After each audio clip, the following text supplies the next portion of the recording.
Happy Valentine's Day.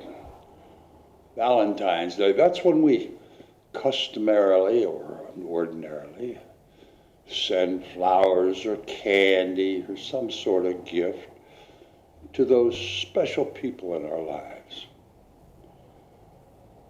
I think perhaps this day may have more meaning if each of us would take some time and contemplate the gratitude that we have for the privilege of having those special people in our lives.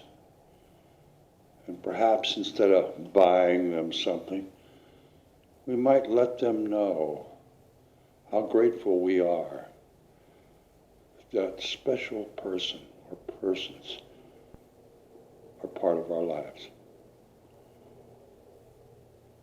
And that being said, I'd like to thank each one of you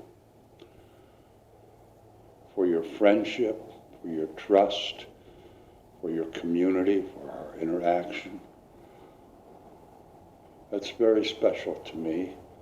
I'm very grateful for it.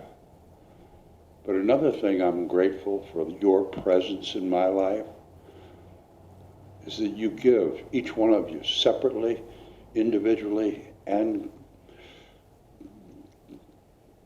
collectively, you give purpose to my life. And for that, I am truly, truly grateful. Thank you.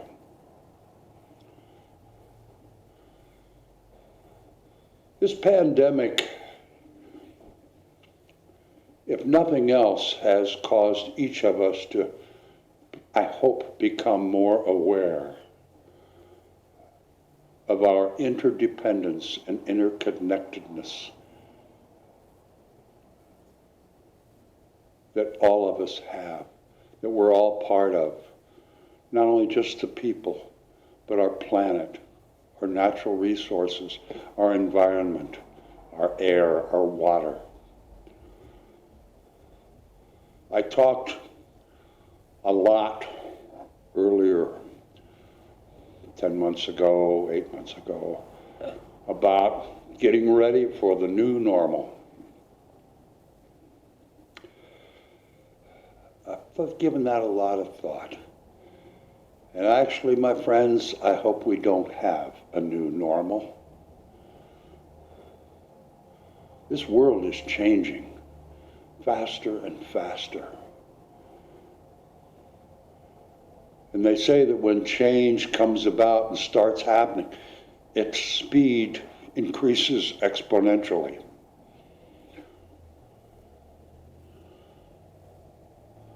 In the days coming forward, there's a lot of changes that I think we all have become aware of that really need to change. And it's happening. One of the first things that we need to address and change is global warming. This whole we're endangered species. And we, quite frankly, haven't done a whole lot in the past to change that. But things are happening now.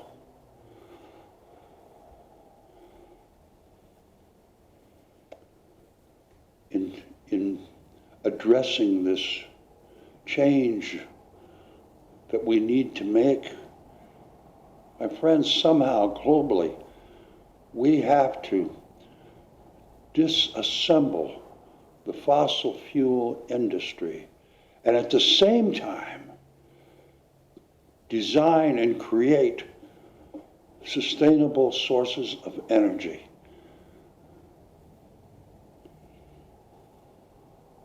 You know,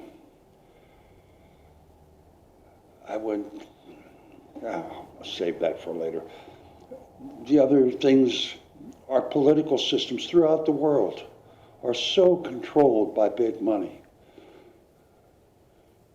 How can we develop policies and legislation and systems of justice that include, that are for the good of everyone, if our politicians throughout the world are controlled by so few very elite, very powerful, very rich people. You know, we've got this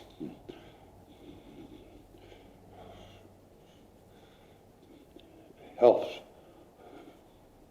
policies in this country. You know, we hear some people talk about Medicare for all. They say, oh, that's way too radical. If you stop and look at the rest of the world, the powerful countries, they all have something like that. So this medicine for profit, that's actually very extreme, only extremely antique. That has to, a huge amount of work has to go into that. Our education system has to be redone. We have to create something that works much better for all and that actually educates people instead of just conditions people. And I think, perhaps most importantly, we have to somehow in our societies create true equality and justice for all people. One time, years ago, my brother and I were working for an Oklahoma senator, Stephen Wolf. We were in his office one day, and my brother said, "Steve, is there really any justice in this country?" And Senator Wolf replied, "Absolutely, just as much as you can afford, and that's the truth." And I believe he was right. So we've got all these changes, but you know what? We have the capacity to do that. We really do. People are coming together and uniting in all these movements, and they're all trying desperately to create this consciousness of we rather than me or just the rich guys. And I think we can have huge levels of success. And this isn't a short game, it's a long game. But people, this creating this we consciousness throughout the world is something that we have the capacity and the ability to do. However, I think we all have to overcome a handicap. All of us. You, me, all of us. And that handicap is the handicap of attachment. We are so attached to our stuff, to our way of living, our old normal.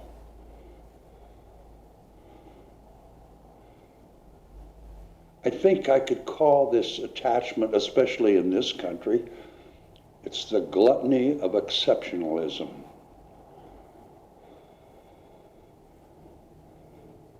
Why I call it that is, the other day, the sun was shining, I thought, I love the ocean. I'm just going to drive out the coast. That'll make me feel so much better. Well, as I found out as I drove out toward Bodega, that I wasn't alone in that thought, in that desire.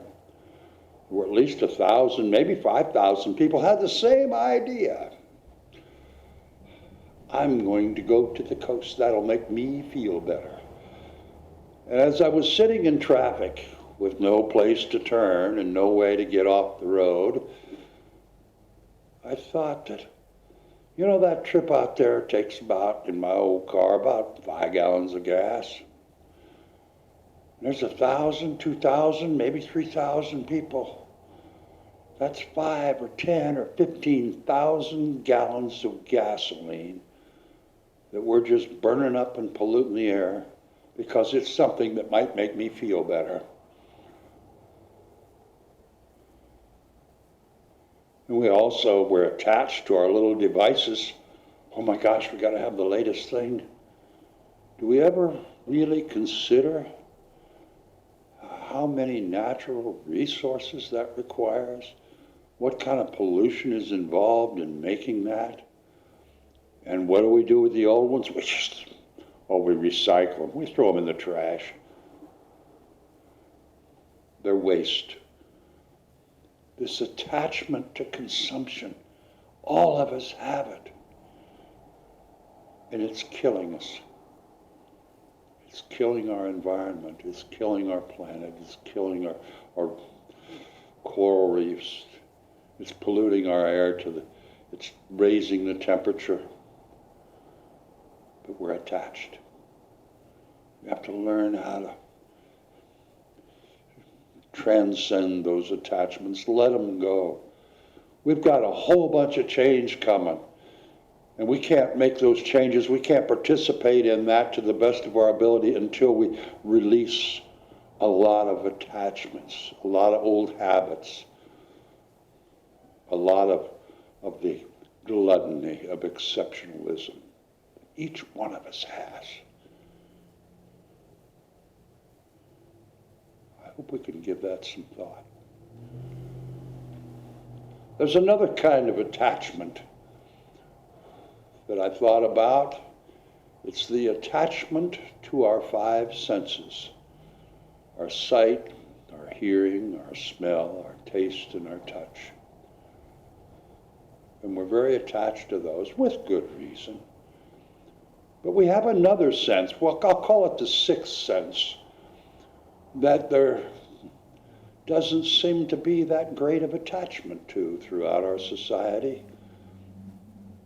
And that sixth sense, I'll call it soul. We hear that word a little more now than we have heard in decades. And if I had to define soul, I think I would define it as the awareness of the presence and the voice of Spirit, of God, of the divine within each one of us. Somewhere along the way, society has lost that attachment. They've traded it for greed and comfort and consumption and ego and selfishness. But that attachment to that sixth sense, that attachment to the awareness of Spirit within us, that's key. That is so important as we move forward in this century of change. And I hope it's nonstop change. We've got a lot of areas to improve, and we can do that, especially if we're very attached to that sixth sense, the divine within us.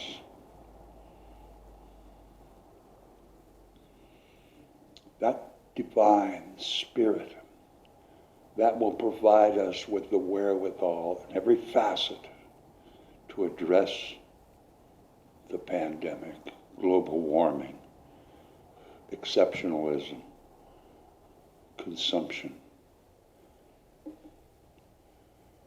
And that awareness of soul, of spirit, that's our light, my friends. That's the light that we can shine. That's the light that can light our path as we go into these uncharted waters of change.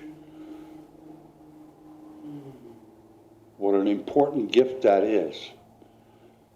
But when we receive that gift, when we're aware that we have that gift, along with that gift comes just as an important responsibility as the gift of light. And once we have that light, it's our responsibility then to shine it. To shine it in what we think, shine it in what we say, shine it in what we do. And light our own path and the path of others as we go through this century of nonstop change. And we all have different passions, we all have different talents, we all have different skills, we all have something to contribute and participate in this change. And as we do that, as we shine that light, each of us will actually become leaders. Just the fact we're holding that light makes us a leader in this very dark world. And having all these different skills and gifts and passions and ideas. Diversity is great, but there is one absolute requirement for leadership. About 18 years ago, I was very involved in the International Association of Printing House Craftsmen. And the leaders of each of the individual clubs and groups in this area had what they call a quarterly meeting. And the first year I attended that, I had become the vice president of our local Redwood Empire Club. It was down at Bass Lake, down below Yosemite. And I went, and I was surprised. There were like 300 people. And the first morning, Saturday morning, they had this big room, huge room, and tables set up in a big square, and everybody sat at the outside, so we were kind of in a circle. And I thought, wow, I wonder what this is going to be. And a young lady, very unassuming, got up at the podium, and her name was Wendy Greenberg. And I'll never forget what Wendy said. It truly changed the way I participated in that organization and my life. She got up and said, welcome. Look around this room. There's 300 people up here. And each one of you, if you added up all your printing experience, there'd be thousands of years of experience and talent, special skills, special knowledge.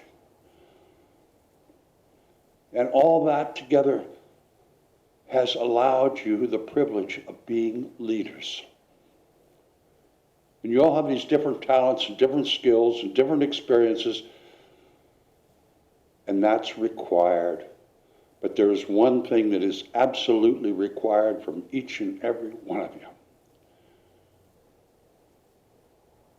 And that one absolute requirement for leadership is enthusiasm.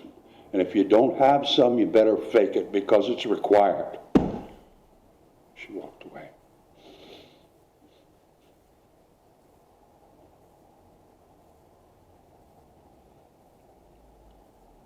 Folks, you and I have the privilege of being part of perhaps the greatest change in the society of this world that has ever taken place. And may we stay connected to each other and to spirit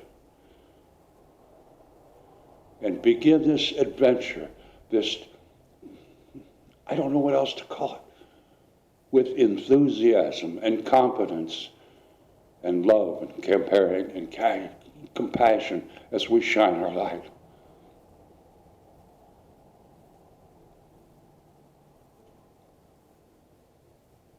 Shine our light. Together, we can do this. And so it is.